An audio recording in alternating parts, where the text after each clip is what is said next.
Hi there, and welcome to Series 2 of the Educators Corner podcast, the show that brings you conversations with educators from all over the world. Conversations where we stay curious for a little longer about the issues, challenges, and opportunities which we are facing in our schools and our communities. So, whether you're walking, running, cooking, or just relaxing, I hope that you are ready for a compelling conversation with today's guest, Grainne O'Reilly. In this episode, we're going to get curious about the international school sector, a booming sector of the global economy, which, according to data from Lee Webb, CEO of ISC Research, has seen 8.5% growth over the last 5 years, an additional 1,097 schools opening since 2019. The international school sector now numbers over 14,000 schools, serves nearly 7 million students, and generates total fee income of over 60 billion US dollars. Who better than to discuss this fascinating education story than Grainne O'Reilly? Grainne, senior educator with extensive practical and extensive experience of both British and international headships for more than 30 years, has led and set up schools in the UK, in the US, Europe, Southeast Asia, including Korea and China. You might even say that Grainne is now a startup specialist, but more about that later. Currently, still full-time, global head of leadership consultancy at Leading Your International School. Welcome to the show, Grainne, and thank you so much for taking time out of your schedule to join us from Texas, USA. How is your week shaping up? Well, good morning. It's morning here, and after that introduction, I'm really quite flabbergasted. Who is this woman? You need to introduce her to me. It's all shaping up very well here in Texas, and I'm keeping in touch with a lot of the schools around the world who are just going back to school now. Such an exciting time. This time of the year, there's always there's something so special, isn't there? There's a really wonderful feeling, a sense of new beginnings at this time of year every year. It is. And I mean, after more than 30 years in education, I'm still getting excited at the end of August. Can't wait for our students to come back to school next week. You're absolutely right, Grant. It's a really exciting time as an educator. Um, what's the weather like in Texas? I just think of Texas as somewhere very hot and humid for a lot of the time, certainly in the It summer. is. It is. We're lucky. We live in Austin, which is the hill country. We live to the west of Austin in a very charming place called Dripping Springs, Ooh. where lots of the wineries are and the vineyards. So we have the lakes up here. So whilst it is so hot, it is not as humid. We lived in Houston for some years. My husband is from Houston, and it really was like going into a sauna every time one went out. But Austin, not so much. It's more of a dry heat. Okay. Whereas here in Oman, it's still pretty hot and humid. So before we go any further, Grania, let's understand or hear a little bit about your name, which some of our listeners around the world, we have a global audience, they might have not heard this name very often. Tell us a little bit about what it means, where it's from. Doesn't sound like it's from Texas. It's it's certainly not, and it's not from England. I'm a Londoner, born and bred, but very proud of my Irish heritage. It's a Gaelic name. She is one of the first Gaelic feminists. She was an extraordinary woman, Grainne O'Reilly. She was from the west of Ireland. And in the days of the Brehon laws, before the British imposed their system in Ireland, the laws of succession were very egalitarian. And so a queen had as much weight and gravitas as a king. So she inherited the kingdom from her father. And she was a pirate. She was a cattle rustler. She managed to get through 3 husbands in the end. And indeed, one of the really the highlights of her life was when she was invited by Queen Elizabeth I to meet in England, and there was a beautiful procession up the Thames. And it is said, of course, that they didn't report on what actually happened in that meeting, but fundamentally she was given an array of great treasure in order to stop her attacking and plundering British ships, because if she felt that ships were within her remit, she wasn't an overt pirate. She was somebody who defended her territory considerably, to great advantage. But Queen Elizabeth I made an agreement with her that she would not attack British ships and that she would allow them peaceful passage.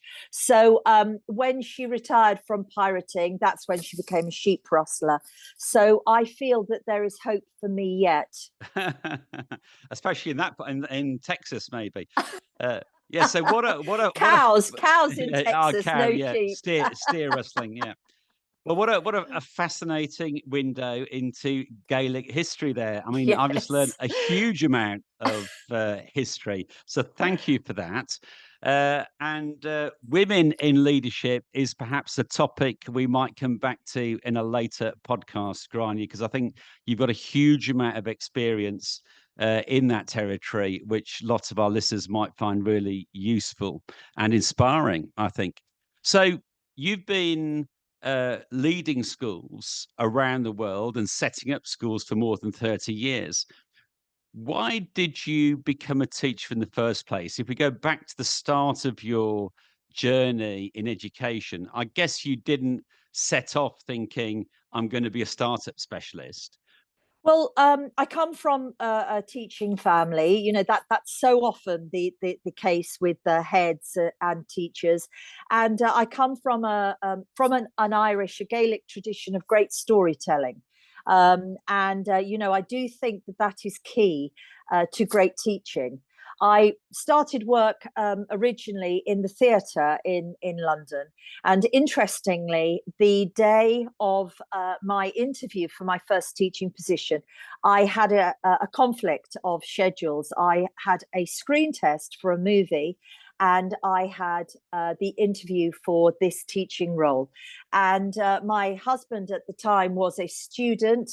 I was being encouraged to be sensible about how we were going to be able to afford to put food on the table. And indeed, I chose to go for the teaching interview. And I have to say, even though I was sadly terribly unhappy in that first role for various reasons, I never looked back. I absolutely loved the craft of what I did every day, being in a class with children, whatever age. I've done the full age range from 3 to 18. And being in a class with young people, with children, is such an extraordinary privilege. And also, you roar with laughter every day. Who goes to work and roars with laughter every day? And truly can say that there are no 2 days that are the same. And also, I know it sounds a bit cheesy or a bit corny, but truly, touching the lives of children and families. There won't be a moment on my deathbed when I think, oh gosh, did I waste all of those years? I think being able to love children and love staff and love families is an extraordinary gift. It is. You're absolutely right. It's a wonderful privilege that we have in education. It does sound like an interesting sliding doors moment, though. Screen test or, interview for being a teacher. Do you ever think about what might have happened if you'd gone for the screen test and got the role and were now a global superstar of screen? Well, It was interesting because I was in a play at the Man in the Moon Theatre in the King's Road. That's how come I was spotted for the audition for the screen test, and it was interesting. People who know me well know that I literally do not have a competitive bone in my body. I'm just useless. Don't ever play, Monopoly or Trivial Pursuit or anything with me, because I will give you the money from the bank. I will give you the little pieces, the little cheese-shaped pieces for Trivial Pursuit, because I want everybody to be happy. However, I'm intensely competitive with myself, and I knew that I wasn't Maggie Smith. I knew I wasn't Meryl Streep. I knew I wasn't Judi Dench. We talk about triple threat in the theatre. I could sing, I could dance, I could act, but I was not outstanding. And there's a huge difference between good and outstanding. And when I walked into the classroom, when I was with children who were really yearning to read, when I worked with children and you suddenly saw that light bulb come on and you think that child has got it, or when I listened to children explaining what they'd learned to someone else, I thought, this is how Meryl Streep must feel, when the cameras are rolling. And so, no, I don't think about the sliding doors moment, because I've been so happy and so fortunate, and I really feel like I found my groove. That's fantastic. That's a great insight into what sounds like that you had incredible self-awareness then all those years ago to know what you were good at something, but you even better at something else. And the allure of maybe going to the film world would have turned many of us, I think, maybe, we would have been tempted by that. But you clearly had the self-awareness that you knew already then what you were really, really good at, and that's where you wanted to focus your energy. Okay, well, I think you were right, weren't you? Because within a few years, I think within 7 years, as a teacher, you became a head teacher. So I guess what do you think happened in those 7 years that enabled you to take up a headship so early in your career? I mean, I think in 7 years in, I was just about enjoying time as a head of department at that time. How did you get to headship so early? What happened? Look, a lot of it is being in the right place at the right time. It really is. And I had some incredible mentors. When I was in Newham, in East London, and that was a very big shock for me. That opened a door to me in understanding so many issues that people deal with on a day-to-day basis as parents, as families, that I genuinely didn't know existed during a rather sheltered upbringing. And so that was, I think those sort of big shocks, those big leap forwards are really good for you. That made me reevaluate everything I thought. And we had the most extraordinary head, Gwen Hindley, and she really took me under her wing. She was absolutely incredible. I can't tell you how much I owe her. She was one of very, very, very few women in that local authority at that time. I then had a couple of years in New York, which in and of itself was again, it was a pivotal time for me as a human being. And when I came back to the UK, I was very blessed to almost step into a deputy headship straight off. It started out as a maternity cover, but the head in that school was also tremendous for my development. And he was somebody who fundamentally allowed me as the deputy head to run the school. And there is no better training. It really was being an apprentice head. And it was a school that was an additionally resourced mainstream school. So it was additionally resourced for children with significant behavioural problems.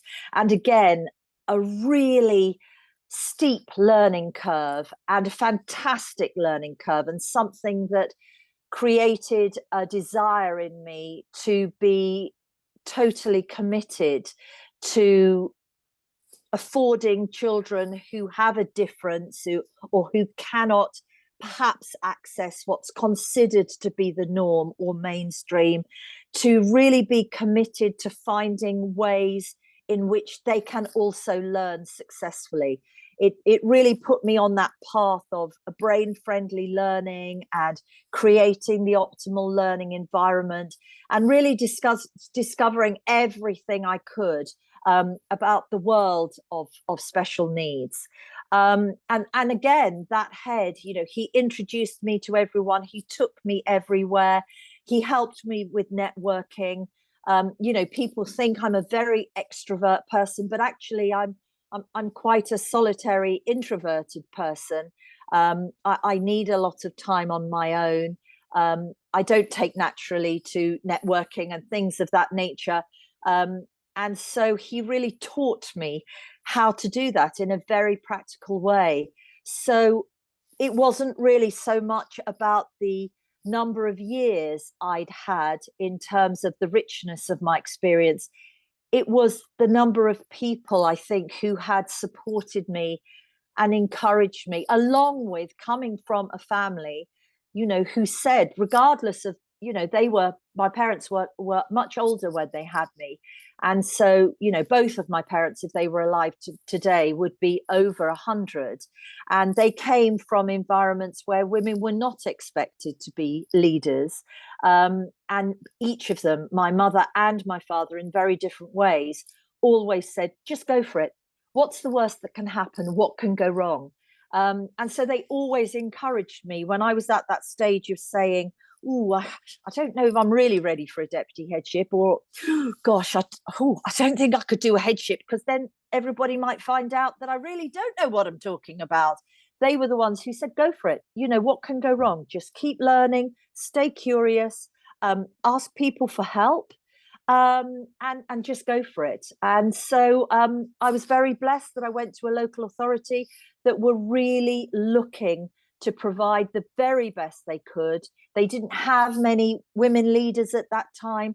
They were hoping to develop their women in leadership. And I think it was right time at the right place at the right time. No idea how that saying works, but well, you know what I mean. Yeah. And I think what I'm also hearing there is that you did have the confidence to take on new and difficult and challenging opportunities. And that was partly because you had people in your family, but also people who you're working with who believed in you. And I think that can be so important in our journeys through life, isn't it? That if we have people who believe in us, maybe when we don't actually believe in ourselves, if we're fortunate to just occasionally, or even once in our life, have someone who believes us when we don't believe in ourselves, that can make so much difference. 100%. And also, for me, the learning on the job. Yeah. Yes, it's incredibly important to pursue additional learning. It's incredibly important to get all of those qualifications. You've got to do that. You've always got to hear lots of different voices. You've got to have lots of varying opinions. But learning on the job is worth its weight in gold. And I was really privileged to have Gwen behind me, Gwen Hindley and Les Prince in Harrow, who they were constantly teaching me on the job. And whenever I came across something, I remember with Les Prince, he was always fascinated by the numbers. He's very much a numbers guy. It was all about budgets for him. And I wasn't really about the numbers. I was about the people. We probably made a good team, but he would always make sure that anything I wasn't great at, that he really schooled me in that, and he involved me in it in a practical way, so that then once I took on that role, I too would, not only that I would be able to do it, but that I wouldn't be scared of it, that there wouldn't be a mystique around it, that I would see that it really was quite straightforward. You learned how to do it and then you got on with it. So yes, belief and practical support has been, well, it's been immeasurable in my career.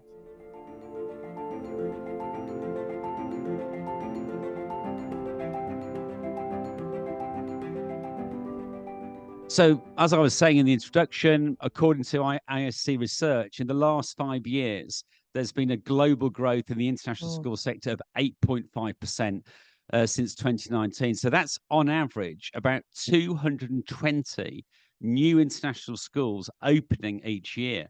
That seems phenomenal. So I guess, that what's fueling this growth must be an appetite for international education from parents in many parts of the world. So you've been ahead of international schools, and you've set them up in the Americas, in Europe, in Southeast Asia. From your experience, Grainne, what's the appeal of international schools for parents? Certainly, when I started in the international world, in the Americas, the impetus for that was the fact that cultures are changing, families are changing, and what would have been the norm for nomadic families, for traveling families, the norm would have been to send their children back to their home country to boarding. Things are changing in across families, and that's not necessarily the direction that people are going anymore. And certainly for us, when we were setting up the British Schools of America, we had many families who were global, not just British, who wanted to be able to hop comfortably from country to country. And many of those schools were already incredibly successful in Singapore and various places around the world. And so we found, when we set up the schools for British Schools of America, that there would be those hops going on, and that people were much more willing to come to the US. And previously it had been very difficult to get mission critical staff members because of issues to do with their children's education. So there are those shifts in society and those changes that are fueling this. But I think the snowball effect that we are looking at now is that it's much more common. Many, many more people have experiences of international schools. Many more people are seeing the benefits of fantastic international schooling. And also, I have found that many families have come to me saying, I do not want the rather rigid experience for my child that I grew up with. And that hasn't just been said to me in one country, that has been said to me in many, many countries. And whether that is a rigid experience in public, state schooling, or whether that is a rigid experience in private schooling, they want to come and have a more curiosity driven, experientially driven experience for their children. They are so clearly looking for individualism and nurturing for the individual, but also they want the range of voices that we find in international schools, not just from the children themselves, not just from your peer group, not just from the families, but from the teaching staff that we are privileged enough to appoint from, we would hope, all over the world. None of the systems going into various countries, the British system, the American system, the Canadian system, the French, the German, none of those systems going in are saying we're here to colonize. We absolutely are not. We are here to say this is not better, it's different. And we're here to give you something that is very broad. So, you know, if you go to a British school, you're not hoping that every single member of that teaching team is going to be British. You're hoping that you're going to have a really broad range of different types of education and different approaches to education offered, whereby yes, you have your core, of course you have your core, but then you are going to be able to take the best from a broad range of experiences. So my experience has been that that is very much what parents are asking for. Okay, so it's about the style of education, curriculum, teaching, learning. How important, in your experience, is being taught in English? Is that a factor for some parents that they want their children to learn, if like the global business language? Yes, and certainly, you know, you look at the countries that are really really big in terms of international education. I'm just using China as an example because I've just come from 8 years there. For I would say for every parent who applied to my school, that was one, certainly their top three. They didn't want it to be a Chinese school, but the curriculum happened to be in English. That was not their primary goal. Yes, they wanted fluency. Yes, they wanted genuine bilingualism, you know, especially with very young children joining us. They wanted their children to be able to think or dream in both of their languages or all three of their languages. You know, so many of our children are multilingual. They wanted it to also create the opportunity for their children to truly access another culture. You know, language is so much of our heart, it's so much of our culture, it's so much of our thought process. So they wanted the whole gamut of benefits that come with being genuinely and truly bilingual. They weren't necessarily choosing English because they thought it was going to be the language of business, the language of the future, all of these things that people bandy around. What they wanted was for their children to have the benefits of genuine bilingualism.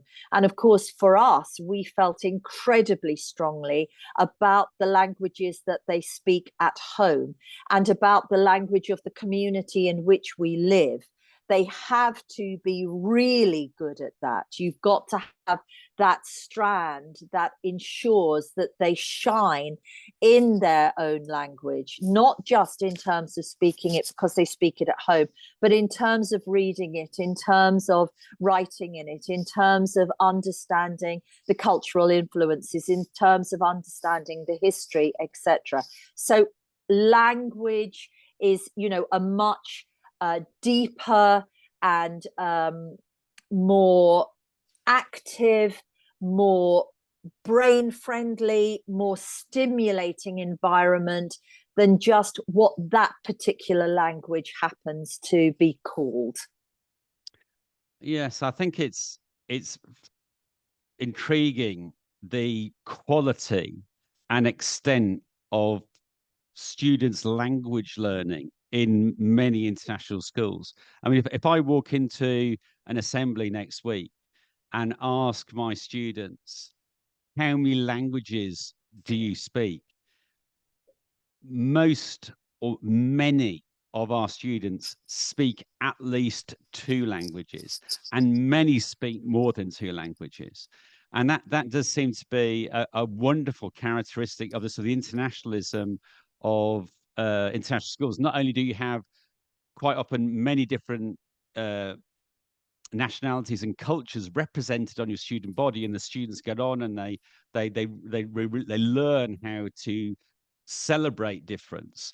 Their ability to speak a range of languages is absolutely phenomenal.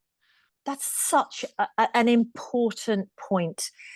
If you go in and look at young children in particular, you will see them, and you know, between, let's say that there are 5 children playing together, there are probably there might be 12 languages represented in terms of the pots that those children can choose from. And you'll often see a group of children of whatever age, I mean, all the way up to our 18-year-olds getting ready to go to university. And they will be hopping from language to language.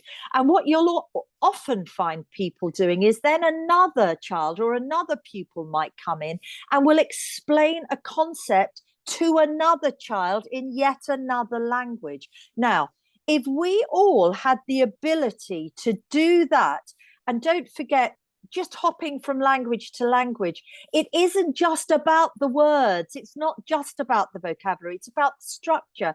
It's about what's inferred. It's about whether or not you're speaking to someone older than you or younger than you. It's showing respect.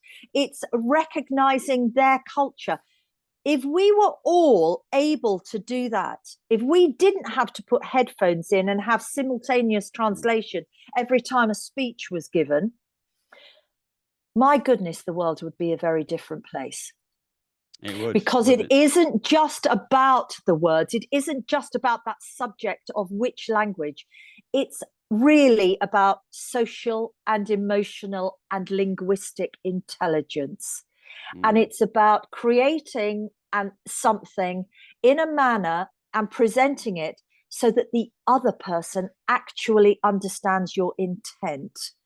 It's an area of language that I see so clearly evidenced literally every single day in international schools.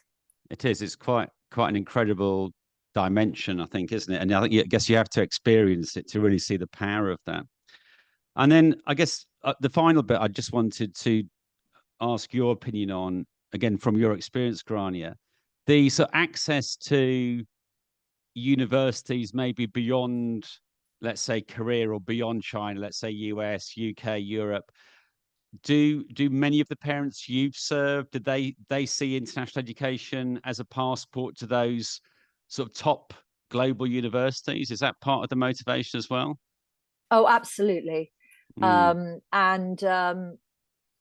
know, the discussion around universities is as relevant to these parents when their children are 2, 3, 4 and 5 years old as they are when they join us at 11, 12, 13 or to do their IGCSEs or their A-levels.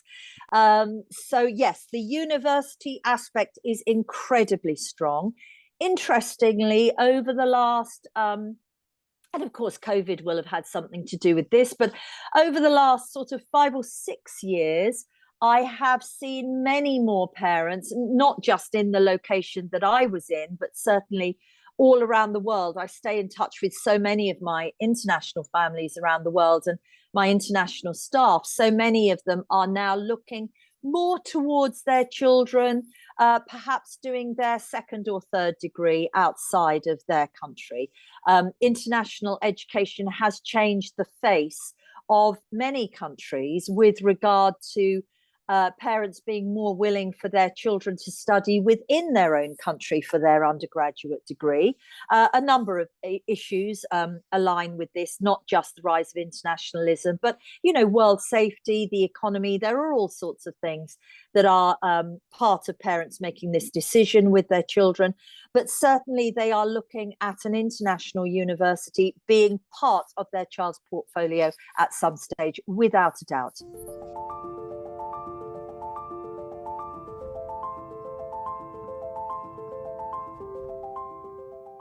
When you're setting up a school, you must have to recruit a fairly high number of teachers pretty quickly. How difficult is that to get the teachers you need for your school in time so you're ready and they're ready for when you open? Is it difficult? Is it a challenge? It's incredibly challenging, and you really do need a very long lead-in period, but the world economy and world events and the various groups who set up schools, they know from a financial perspective, from an economic perspective, that you cannot always know that the money for the startup and the licenses and the permissions and all of those things, because there are so many moving parts, they do not always come together in the right order at the right time. So you sometimes find yourself at the very last minute, when they suddenly press the go button, having to appoint staff within a very short period of time. Or you might be in the position of one of the heads I worked with last year in Europe, where he had been appointing his staff steadily over the space of the year. And then one of the major investors pulled the plug, and he then had to say to all of them, "I'm so sorry, you can't come." And they are then left without a job.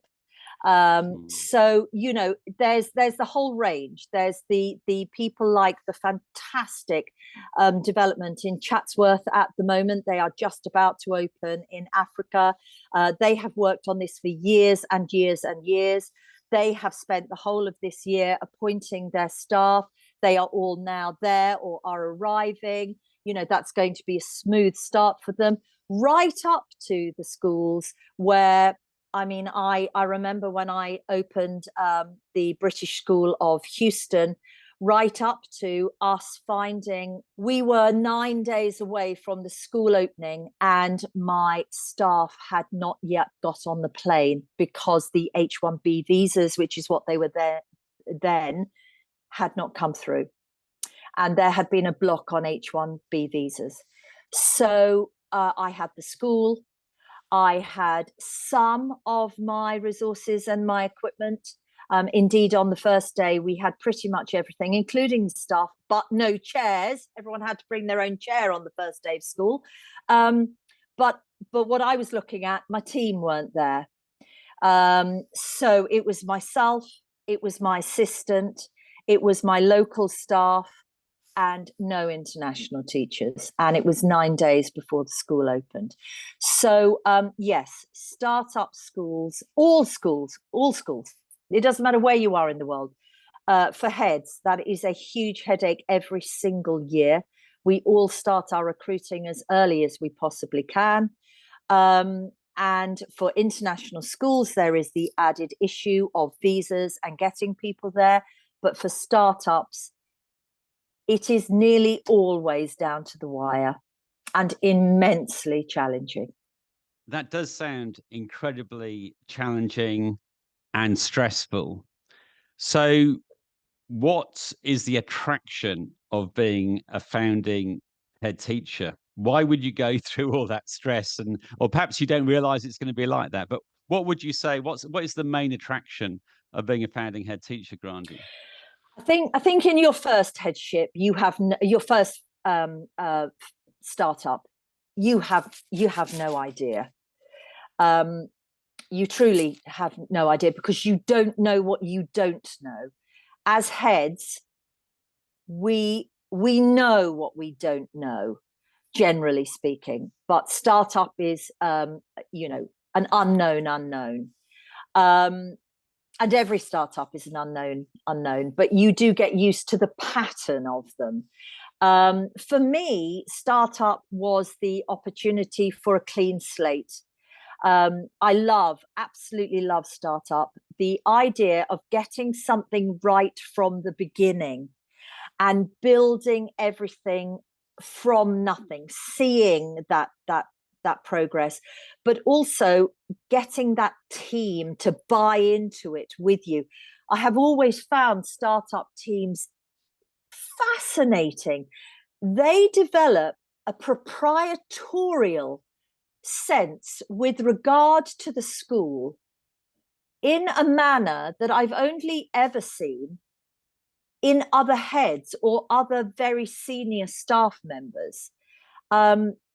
You know, I've worked with stunning teams around the world, so many of whom have gone on to become heads themselves, and or who have gone on with an entrepreneurial spirit to develop companies of their own, all associated with education. And they developed, I think, that entrepreneurial spirit and that proprietorial awareness of every aspect of a school during their startup, because during a startup, there isn't one single job that you say, well, it isn't my job. I'm just as likely, at the risk of being indelicate, I'm just as likely to be found cleaning the lavatories as I am to be interviewing parents. And that is replicated throughout your staff, whatever their position may be. So it's incredibly exciting. It is very fast paced, but also it's a time for intense and deep team building and building up those people and watching them come to the realization of, oh yeah, I can do this. I'm actually really good at this. I'll go on and do this myself. Seeing that it's worth its weight in gold. And watching, as I say, I stay in touch with so many of my children, my parents, my staff. When I look at what they're doing now and the schools they're in, honestly, I couldn't be more proud of my own children. The pride you feel in staff members who then go on to lead their own companies, their own schools, to develop, new products in the world, and to just become great people. It's priceless. Yeah, that is, I think, one of the joys of being a school leader, isn't it? I mean, as a teacher, you love seeing your students grow. Yes. As a leader, you love seeing your colleagues or your former colleagues grow and develop. Okay, so according to ISC Research, 37% of international schools, there's over 14,000 schools now, international schools. 37% of those are now part of a group, and 181 if like independent franchise schools have been set up since 2014. So we have schools that are part of a group like GEMS, Cognita, Nord Anglia, Inspired, these big educational groups. We also have franchises like Brighton College, Repton, Wellington, and so on. We also have standalone schools. If you were speaking to an aspiring head teacher who was quite interested or curious about being a founding head teacher, what would your advice be about, should you be a founding head teacher that's part of a group, part of an independent franchise, or a standalone? What would your advice be? This is advice that I've given many times to aspiring heads and aspiring senior managers. You really have to decide what your leadership style is, and also what I find very valuable is what's your learning style. Are you somebody who's very good at collaboration? Are you somebody who really needs to lead from the front? Are you somewhat more phlegmatic? Are you more of a thinker, more of an ideas person, who would rather see others do and you think? Are you strategic? Are you operational? You then need to think about who is the group. You do need to do your homework. You really have got to do your homework, and ideally speaking to people who are already part of that group would be part of your homework that you would be doing. If you're working for someone like Nord Anglia, or if you're working for someone like Eton House, where I worked with them for 8 years, they have 120 schools now, and they are very clear that there are certain ways that things should be done.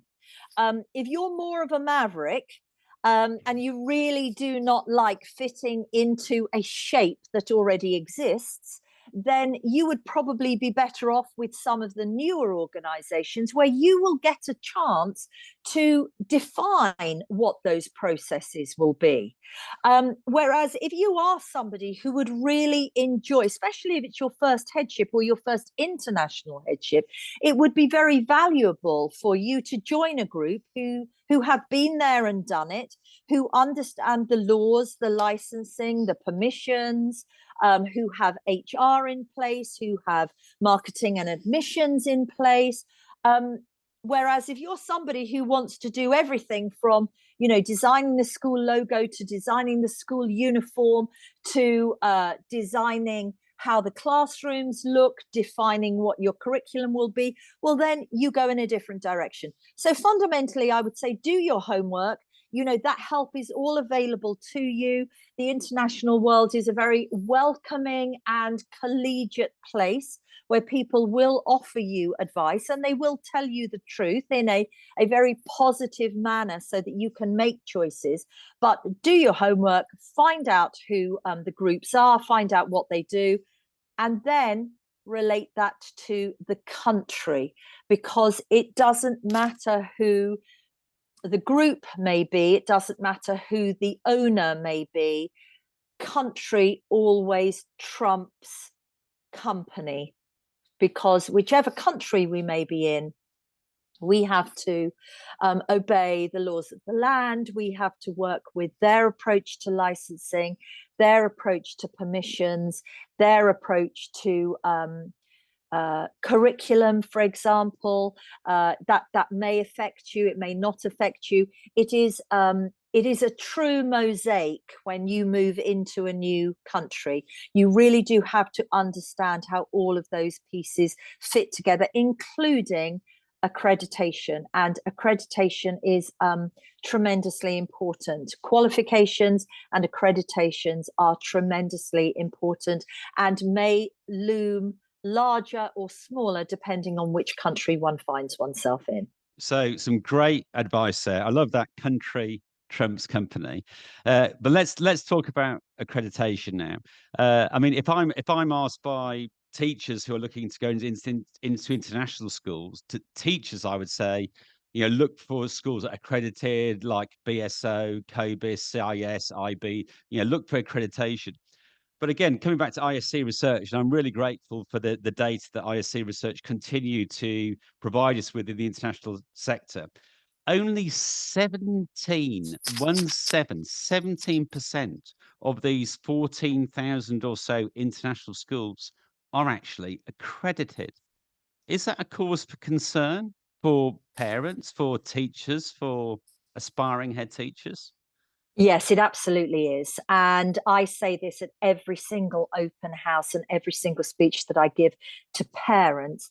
I say to them, do your homework, find out who these people are. And even with accreditation, you still have to do your homework, because even with accredited schools, and again, a lot of people don't really understand what accreditation means, because say, for example, a school that advertises itself as being IB accredited, we as educators know that that is an educational philosophy. And then as you go further up the school to DP, it is an actual curriculum and it is a qualification. But that is not the same as having COBIS accreditation, for example. It's the same with teachers. I always say to parents, and indeed when teachers apply to me, I'm always very careful to sort of pass all of this out. I always say to parents, find out what the accreditations actually mean, because being accredited with COBIS, being being an IB school and being accredited with COBIS or CIS are two very, very, very different things. And you have to decide, what do you want? And then it's the same with teachers, because we have to make sure that teachers have the appropriate teaching qualifications in the international world. It isn't just about teaching English as an additional or a second language. It is about being qualified as a teacher. So especially in Asia, and laws have been changing there in order to tighten this up, but we from within have to make sure that we're doing our part in terms of tightening this up as well, and that our teachers need to be truly qualified in their craft and in their profession, rather than one specific element of that. Fantastic advice there, Grainne. Thank you so much for that. In summary, if I'm an aspiring school leader, you've got huge experience in this field. You've led existing schools and established schools. You've led and founded many startup schools. Would you recommend starting up a school to an aspiring head teacher? I think I think that if I had gone into my first international headship, which was a startup, without headship experience, I would have been lost. I think your first headship is quite a shock, wherever that is, you know, really, really not only understanding, but experiencing that the buck stops with you every single day, trying to manage up, trying to manage out, you know, all of those things are, they're utterly overwhelming. They really are overwhelming. But I would say that if you are interested in startup, you really do need to understand how good schools function. You do have to have that experience. When I took on my first headship, it was to revolutionize the school. That's what they were looking for. But the school did physically exist. Even when the local authority put me in to pull a school out of special measures, I didn't have to build that school. Yes, I had to turn it round. I had to get it out from under the Her Majesty's inspectors had been called in at that time. You know, it had failed everything going, but at least it existed. Whereas when you do a startup, nothing exists. I mean, it really is starting from the ground up. And you do have to have that experience and knowledge behind you. So I would say for a first headship, personally, I do not feel that that would be a sensible route. I think you need to bring your headship experience with you, whether that is international or national, and apply that to all of the unknown unknowns of startup.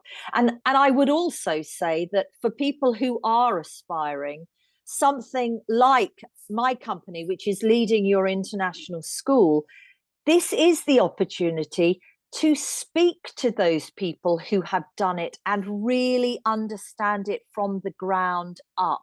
Because not everyone is in a school where perhaps their senior leadership or their head or even the governing body or the owners or whomever, they may not be in a position where people are going to develop them as individuals. And this valuable learning on the job that we were talking about earlier on, this isn't afforded to everyone. So you do need the opportunity to be part of a wider group who truly understand what you're doing, have done it themselves, and will be able to help you be the best that you can possibly be. Absolutely incredible advice there, Grainne. Drawing on all your decades of school leadership, it's fascinating to listen to that. Yeah, so there are lots of organisations out there who can help you, like say leading your international school, BSME, British Schools Middle East, in my Yes. part of the world, Bobasia in Southeast Asia, COBIS runs a global network, HMC has an international division, and I'm sure there are many others like CIS and IB. So you can reach out to these organisations, and there's many people in them who can talk to you and help you.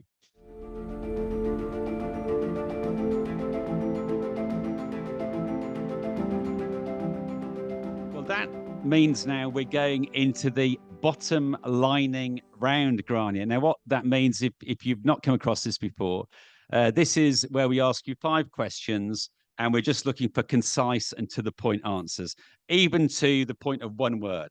So the bottom lining round. Here we go. Question number 1. What's the biggest leadership lesson that you keep on having to learn? How valuable failure is. Indeed. Question number 2. What was a key moment in your leadership journey that made you think or lead differently? The difficulty in answering it is being concise and understanding that the world we live in is not necessarily the world I was brought up in. That's a very thought-provoking answer. Thank you. Thirdly, your favorite way to unwind at the end of the day of being a busy consultant. What's your favorite way to unwind? Being with my wonderful husband and my really naughty dog. You've got a lot of experience of this, so distilling this question into a concise answer, I think it's also going to be challenging. Leadership is supporting others. Brilliant. And finally, the purpose of education should be to teach how to think, not what to think. Absolutely amazing. Grainne O'Reilly, this has been, certainly for me, and I'm sure for listeners around the world, an absolute masterclass in leadership. You have been so generous in what you've offered over the last hour or so.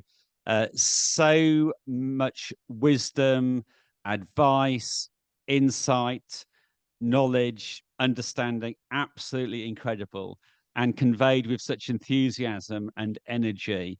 It's been a real joy, Grainne, and I just want to thank you. I know you do a huge amount of work now with leaders and aspiring leaders all over the world.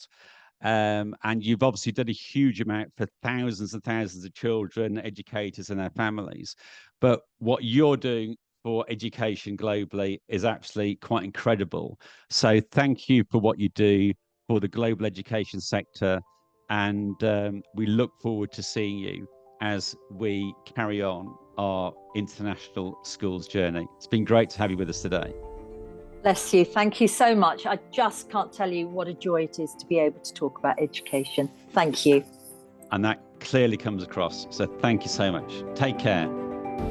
You've been listening to the Educators Corner podcast, the show that brings you conversations with educators from all over the world, the podcast where we stay curious for just a little bit longer. The Educators Corner podcast is hosted by me, Kai Vasher, and produced by Stuart Pardoe, Zoe Snell, and Marion James, and by BSM BSS Productions.